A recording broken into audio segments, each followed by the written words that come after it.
Yesterday, something absolutely awesome happened when we all saw the sentencing of Derek Chauvin, the man that was responsible for the unfortunate actions that occurred against George Floyd. And while it is unfortunate that we need to celebrate when justice was served, I, on the other hand, am just happy that justice was served. Unfortunately, however, another event took place at that exact same time, and, well, one of the the face of the NBA got involved in that event, or at least in the commentary of that event. Now, before I get to the video, guys, do me a favor. This video is probably going to get disliked like crazy by the people that are just finding this video and just don't agree with what I'm saying or just perceive this video in a specific way. So I'm asking the core members of Mike Mafia to drop a like on this video to fight that. And of course, I'm going to try to remain as unbiased as possible in this commentary like I usually do. Now that we get all that out of the way, cue the intro.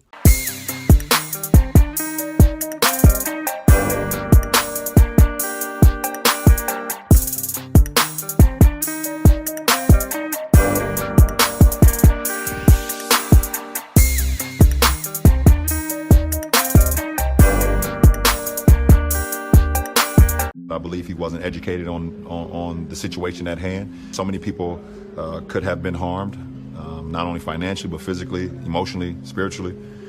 So just be careful what we tweet and we say. We do have freedom of speech, but there can be a lot of negative that comes with that too. Mic check 1 2 1 2. What's going on, everybody? So yesterday, while we were celebrating the great news in regards to the Derek Chauvin trial and also celebrating another event that occurs every April 20th, something unfortunate happened near LeBron James's hometown in Columbus, Ohio. So a body camera actually showed this footage, which with all things considered is pretty nice because we can finally come to our own judgments and conclusions because it's like we were actually there for the situation. So the headline stated that there was a picture of a police officer that shot at a woman that was 16 years old. His name was Ma'Khia Bryant. Now, the incident was very violent and it was outside of a home in Columbus, Ohio. And there is footage of it.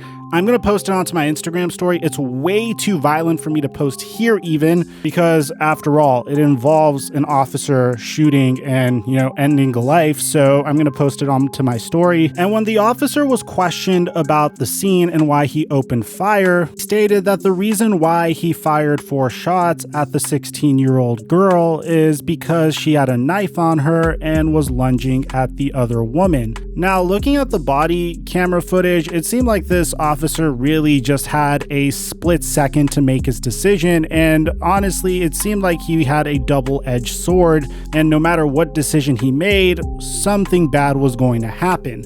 And in this case, he had to choose who was he going to save. When you look at the video, it seemed like no matter what decision the police officer made, a black woman was either going to be severely injured or potentially lose her life.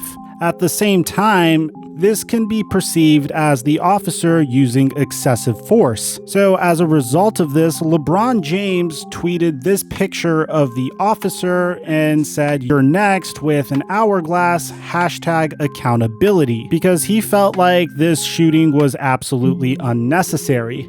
And since LeBron James is LeBron James, this post sparked a huge backlash on the internet because on one side, you could perceive this as LeBron James being reckless and inciting violence, but on the other side, you could be perceiving this as LeBron James saying that this officer needs to be held accountable for his actions. Regardless, LeBron James would go ahead and delete the tweet. So the largest police union in the country would actually condemn what LeBron James would say as disgraceful and extremely reckless, citing that since LeBron James has such an enormous following, he needs to do whatever it takes to educate himself and has a responsibility to do so on the facts before weighing in. The National Fraternal Order of Police actually would continue on to say that the officer saved a young girl's life and no amount of gaslighting will change that fact. The senator of Arkansas also said that LeBron James is inciting violence against an Ohio police officer, and this is disgraceful and dangerous. And an ex-MLB player named Lenny Dykstra is asking for the NBA to discipline LeBron James for making a real and ongoing threat to the life of a brave officer in Columbus who prevented a knife attack from being even worse. So afterwards, LeBron James would take to Twitter to explain his actions, saying that anger does any of us any good, and that includes myself. Gathering all the facts and educating does though. My anger still is here for what happened to that little girl. My sympathy for her family, and may justice prevail. And this is where things get very tricky, because I don't think it's as simple and linear as we think. On one hand, you have a police officer that shows up to a crime with two women fighting with each other, with one woman's life clearly being in danger.